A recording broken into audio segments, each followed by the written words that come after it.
Mesdames et messieurs, bonjour et bienvenue à cette nouvelle édition de notre programme quotidien Midi au Caire. Eh bien, on commence l'émission d'aujourd'hui, du lundi 9 juin 2025, avec le ministre des Affaires étrangères, Badr Abdelati, qui a loué la progression des relations égypto-turques dans les divers domaines, ainsi que les visites bilatérales de haut niveau entre les deux pays. Lors d'un appel téléphonique avec le chef de la diplomatie turque Hakan Fidan, M. Abdelati a souligné que le Caire aspire à poursuivre la coopération avec Ankara, en particulier dans les domaines de l'économie, du commerce et de l'investissement. Les deux chefs de la diplomatie ont examiné les derniers développements de la situation prévalant dans la région, en particulier la situation dans la bande de Gaza. M. Badr a informé son homologue turc des efforts acharnés que déploie l'Égypte pour aboutir à un cessez-le-feu, à la libération des otages et à détenus, ainsi qu'à l'entrée des aides humanitaires dans la bande de Gaza.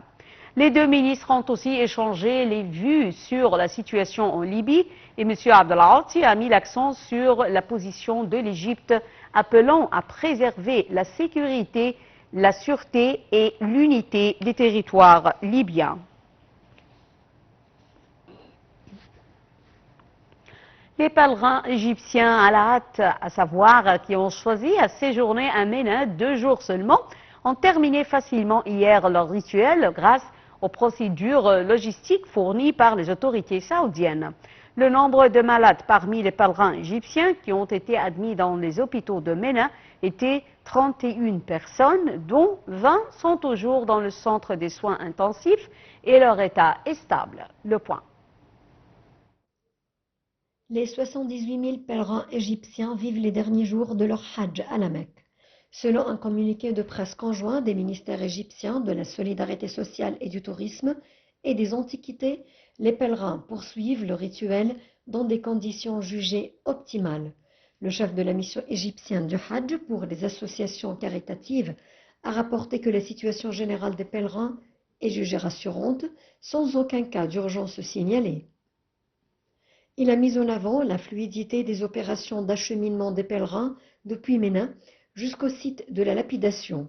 Des plans horaires flexibles ont permis de gérer les foules et d'éviter les embouteillages, un aspect crucial compte tenu de la hausse notable des températures, a-t-il souligné. L'étape cruciale du Hajj est connue sous le nom de jour de Tashriq, s'étendent du samedi 7 au lundi 9 juin. Ils font suite à l'assemblée des pèlerins sur le mont Arafat et au rite de sacrifice qui consiste à tuer un mouton pour nourrir les pauvres. Le premier jour débute par le rituel facultatif à ce stade de la lapidation de Satan. Les pèlerins des associations caritatives avaient commencé à se diriger vers le pont de la Jamarat pour effectuer le rituel de la lapidation. Selon le communiqué du ministère de la Solidarité sociale, il avait débuté par la petite stèle Al-Jamra Al-Soghra avant de poursuivre avec la stèle moyenne Al-Jamra Al-Wusta et enfin la grande stèle de l'Aqaba, Jamrat Al-Aqaba Al-Kubra. Chaque lapidation s'effectue avec 7 petits cailloux accompagnés du takbir ou le nom Allahu Akbar. Les pèlerins ont poursuivi la lapidation pour 2 jours, puis quitté Ménin plus tôt pour la Mecque. De son côté, la mission de Hajj touristique a annoncé le succès de l'arrivée de tous les pèlerins égyptiens à Muzdalifa après avoir achevé leur ascension à Arafat. Cette réussite est attribuée à l'accompagnement et à la supervision rigoureuse des comités de la mission et des superviseurs des agences de tourisme, ainsi que la mobilisation d'environ 800 bus pour le transport. Le chef du secteur du Hajj et de la Umrah au ministère du Tourisme et des Antiquités a précisé que le processus vers Muzdalifa s'est déroulé vendredi 6 juin avec une grande facilité grâce à l'expertise des agences de tourisme, la disponibilité de véhicules modernes et une organisation précise de l'acheminement. Un contact permanent est maintenu avec tous les comités répartis dans les lieux d'hébergement des pèlerins avec des instructions claires pour apporter tout problème en temps réel. Pour le 4e jour consécutif, les parcs, les jardins, les zones archéologiques et touristiques ont connu une forte affluence de citoyens pour célébrer l'Eid al-Adha. Les citoyens étaient également ravis de profiter des plages pour célébrer la fête. Les festivités étaient variées entre promenade en bateau et croisière sur le Nil, promenade en calèche et promenade à cheval. Les maisons de jeunes ont également connu une forte influence car elles constituent des lieux de service et de divertissement au service de la communauté, notamment lors des occasions spéciales et des fêtes.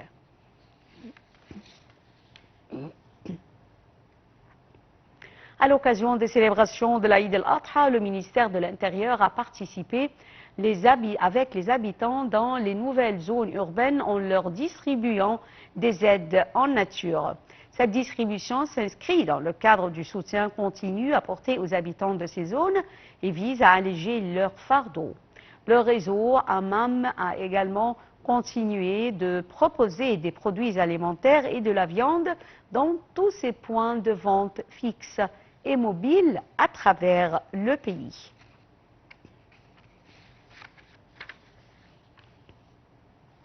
Dans un contexte de réforme budgétaire et de volonté d'améliorer les conditions de vie des fonctionnaires, le ministre des Finances, Ahmed Koujouk, a annoncé que les nouvelles augmentations salariales seront appliquées à partir de juillet prochain. Un commentaire. Le ministère des Finances a confirmé dans un communiqué les nouvelles augmentations salariales qui seront appliquées à partir de juillet dans un contexte de réforme budgétaire et de volonté d'améliorer les conditions de vie des fonctionnaires. Le ministre adjoint de Finances, Ahmed Koujouk, a annoncé que les salaires du mois de juin pour les agents de l'État seront versés le 18 juin, tandis que les nouvelles augmentations salariales entreront en vigueur dès le mois prochain. Parmi les mesures phares, citons une hausse de 1100 livres égyptiennes du salaire total mensuel pour les employés de la catégorie la plus basse de la grille fonctionnelle. Le salaire minimum sera désormais fixé à 7000 livres égyptiennes par mois. Une prime annuelle de 10% sera accordée aux fonctionnaires soumis à la loi de la fonction publique, tandis que ceux qui n'y sont pas soumis bénéficieront d'une augmentation de 15% avec un minimum garanti de 150 livres mensuels. Tous les employés recevront par ailleurs un bonus fixe supplémentaire de 600 à 700 livres égyptiennes. Le ministre a également indiqué que 679,1 milliards de livres ont été alloués au salaire dans le cadre du nouveau budget de l'État, ce qui représente une croissance annuelle de 18,1% en matière de dépenses salariales. Enfin, une enveloppe budgétaire spécifique est prévue afin de permettre le recrutement d'un nombre suffisant de professionnels dans les secteurs de la santé et de l'éducation dans le but de garantir une qualité de service optimale aux citoyens. Cette série de mesures vise à répondre à la pression inflationniste croissante et à soutenir le pouvoir d'achat des fonctionnaires tout en consolidant les services publics essentiels. Pour la deuxième fois cette année, la zone de fouilles archéologiques du complexe de Karnak en Haute-Égypte a révélé une découverte majeure et exceptionnelle. Une ville et une colonie ancienne remontant à l'époque du Moyen Empire, 2500 jusqu'à 1710 avant Jésus-Christ, selon des sources archéologiques. Les fouilles menées dans l'angle sud-est du complexe ont promis de mettre au jour une ville intégrée, habitée durant plus de 1000 ans, ce qui en fait une des implantations urbaines les plus anciennes découvertes dans cette zone. Les travaux sont le fruit d'une mission archéologique conjointe égypto-française opérant depuis 2021 sous l'égide du Centre franco-égyptien d'études des temples de Karnak ou CEETK. Cette mission avait déjà réalisé plusieurs découvertes importantes, mais la mise au jour d'une cité complète dans cette zone périphérique du temple constitue une percée exceptionnelle. Dans le cadre des derniers préparatifs avant son ouverture officielle très attendue, le GEM, le Grand Musée égyptien situé au pied du plateau de Gizeh, devrait temporairement suspendre ses activités. Nous sommes en fait à presque 25 jours avant l'inauguration officielle du GEM prévue pour le 3 juillet prochain. Cette cérémonie historique se tiendra en présence du président Abdel Fattah el-Sisi ainsi que de plusieurs chefs d'État, rois et dignitaires venus des 4 coins du monde. À l'approche de l'événement, les préparatifs s'intensifient à un rythme soutenu tant à l'intérieur du musée que dans ses abords immédiats pour assurer le bon déroulement de cette célébration annuelle culturelle plutôt majeure. Dans le cadre des derniers aménagements, le ministère du Tourisme et des Antiquités a annoncé la fermeture temporaire du musée du 15 juin jusqu'au 5 juillet 2025. Cette période sera consacrée à des opérations logistiques et organisationnelles de grande envergure nécessaires pour finaliser les détails techniques de l'inauguration et garantir une mise en scène de la hauteur à l'événement du Grand Musée égyptien érigé à proximité des pyramides de Gizeh, qui s'apprête à devenir l'un des principaux symboles du rayonnement culturel de l'Égypte. Il doit accueillir plus de 50 000 pièces, dont la totalité du trésor de Toutankhamon, exposé pour la première fois dans un même lieu. L'ouverture du musée marquera un tournant dans l'histoire du patrimoine égyptien moderne. Mesdames et messieurs, avec cette nouvelle, nous arrivons à la fin de cette édition de notre programme quotidien Midi au Caire. Merci et très joyeuse fête d'El Adha.